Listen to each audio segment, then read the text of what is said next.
In question 3a, we're given that a random variable x has a binomial distributed n trials and probability of success of p. Given the mean and standard deviation of x are 10 and 5 respectively, find n and p. Well, we know that the expected value of x is equal to the number of trials times the probability of success, and the variance of x is equal to the number of trials times the probability of success times the probability of failure, known as NPQ. So the mean of x is 10, so we now know that 10 has to equal NP.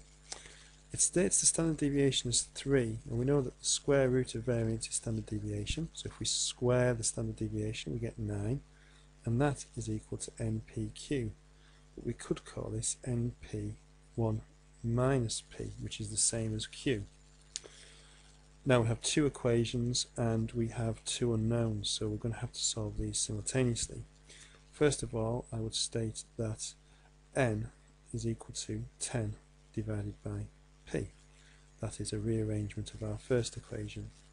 We can then substitute n into our second equation, and as you can see we get 9 equals 10 divided by p times p brackets 1 minus p.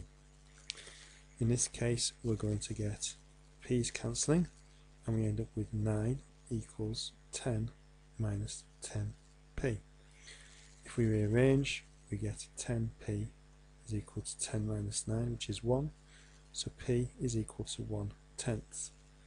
Once we have p, we can then say, well, our first equation stated that 10 is equal to n times p, so 10 is equal to n times 1/10.